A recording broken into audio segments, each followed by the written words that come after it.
Hey everybody, welcome back to Guys Night Lab. I'm Jesus Velasquez, and I hope you're having a wonderful 2022.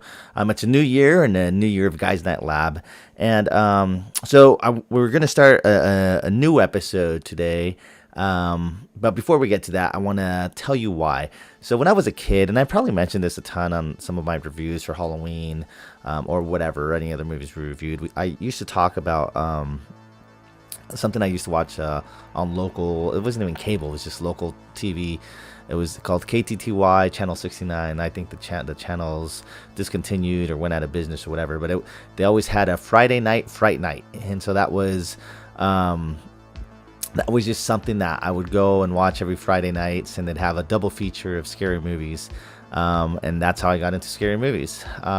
I mean, for me, it felt like it was, years, decades that they'd be showing this. Who knows? And maybe it was like 6 months, maybe it was a year, as time feels so much longer when you're a kid. But anyways, I always quote that, and I always go back to that, and it's a good memory. So today, Guys Night Lab is adopting a new segment that I'm going to be calling Friday Night Fright Night. So what I'm going to be doing is I'm going to review 2 scary movies and post it every Friday night, and I'm going to talk about the 2 movies that I suggest that you should watch every Friday night or the weekend. It doesn't have to be on Friday night, but it's going to be our segment called Friday Night Fright Night. So yes, I'm going to adopt the title since I haven't seen it anywhere. Guys Night Lab is going to officially adopt Friday Night Fright Night because I feel I own the rights to it, because no one else does, and I'm the one that used to watch it. So Friday Night Fright Night is now on Guys Night Lab. And for those of you who do not like scary movies, I'm going to be having another segment that's going to be called TGIF. So TGIF films, maybe films that you would like to see or I would suggest for the weekend that maybe aren't scary or horror in nature because you just don't like that. So that will be on another episode. But today we are going to be talking about Guys Night Lab Friday Night Fright Night. So the 2 movies that I am going to suggest today. The first movie is a movie that came out in 2002. I saw it with a good friend, and it was amazing. It was probably one of the best scary movies I'd seen in years at the time. It was just so different, and it was from like the 80s, 90s. We had slashers. We had we had the Freddy slashers, the Jason slashers, the Michael Myers slashers. Then Scream came out, and then we had the whodunit movies like Scream, I Know What You Did Last Summer, Urban Legends, and stuff like that. But when Ring came out, it was this kind of like, it wasn't a thriller, but it was like an investigative, like scary movie, horror thriller that you had to find out clues to the supernatural thing. But yeah, it was, The Ring was just an amazing movie. It was really scary. It had just like creepy, eerie elements of scariness. And I recently watched it, and it still stands up. It's not a blue filter, but just the rain, the overcast. I think it's blue tint most that they use, bluish, grayish tint. The like I said, overcast fog. It's so nice and so appealing to the eye, and it just draws you into the eeriness of the movie. So The Ring was a massive hit back in 2002. It's weird because I'm saying like 2002, and now that I'm thinking about it, that was 20 years ago, because this year is 2022. So it's just weird that came out 20 years ago. Like, it does not feel like 20 years ago. It was just, yeah, like I said, I watched it probably a few weeks ago, and it still holds up. It's still like a really good movie. It's not like, oh, that was a great movie because I saw it like right at in beginning in college or right after high school or whatever. It was no, it's just a great movie because it still stands the test of time. It stars Naomi Watts and Martin Henderson. If you don't know that name, you would recognize him if you see him. But the movie pretty much is about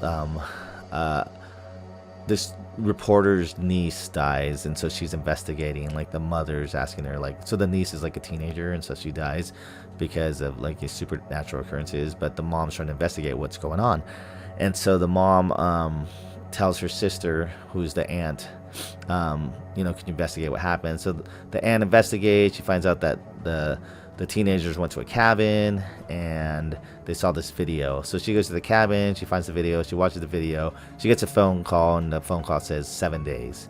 And so pretty much it says, 7 days until you're gonna die. And so throughout the whole like week or whatever, she's investigating. All these creepy things happen. All this stuff is going on. Her ex, it's not her ex-husband, but her ex. And spoiler alert, if you haven't seen it, you find out that the ex is the father of her child. He watches the video, and then things are starting to happen to him. And then, well, I don't want to give most of it. Well, most people have seen it, but if you haven't, it's a great movie. It is creepy, but it's not like gory. It's not gory at all. It's just like really creepy. Definitely one for lights off and popcorn.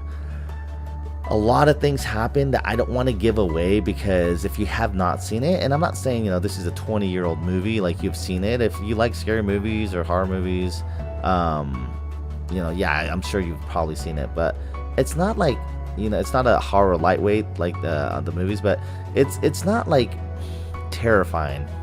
It's terrifying, but it's not like, I don't think it's that bad. I think you could handle it if you can maybe try to watch a scary movie. I would consider this a scary movie, not a horror movie. So it's not like gore or creepy. It's just very eerie and scary elements and stuff like that. So it is an excellent movie. Like I said, that I really recommend to anyone that not just for horror fans, but to regular people that like good movies. This is an excellent movie that I would suggest. So The Ring, it came out in 2002. Not Ringu, the Japanese version, although that one is a great one. But cultural understandings and foreign and subtitles, you might get lost on that one if you don't appreciate scary movies and stuff like that. So I would just suggest starting with The Ring, the American version that came out in 2002. So that is the first movie that you should watch on Friday night, Fright Night. The second movie that I suggest this week would be a movie that came out in 2012. So 10 years after The Ring and 10 years ago. Wow, so this movie's 10 years old. I feel like I just watched it in movie theaters, but it's a movie that I just recently watched again. It's called The Possession. It stars Jeffrey Dean Morgan and Kyra Sedgwick. I gotta check myself. I wonder, it's Kyra Sedgwick, she's Kevin Bacon's wife, I think. I could be wrong. Yes, she is. Okay, but anyways, so it stars them. Pretty much the idea is that there's this box. It's called the Divik box, and it holds like a demon or something. And so Jeffrey Dean Morgan's the plot is pretty much like Jeffrey Dean Morgan is separated from his wife, and they have 2 daughters. And so he takes his daughters to like a yard sale or something, and one of the daughters gets this box. She ends up opening it, and then like all this stuff starts happening, and it's like she's kind of possessed. I mean, the movie's called The Possession. She's like getting possessed by the spirit or demon or whatever that was inside, and it's kind of taking control of her life. And she used to be kind of happy-go-lucky, but everyone's kind of thinking that she's kind of changing and kind of having like this change of personality because her parents are getting divorced. And so everyone's just chalking it up to like, because the parents are getting divorced, that's why she's having this character change, instead of the actual idea that she's getting possessed by a demon.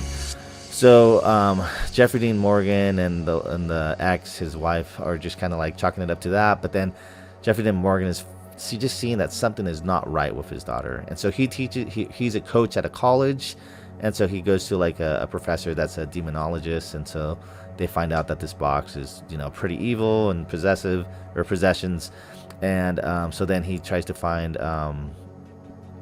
more help and stuff like that. The ex-wife isn't believing them, but then Jeffrey Dean Morgan goes into the Jewish community and not the Bronx, maybe it's the Bronx, but in New York, and that's where we meet our other character.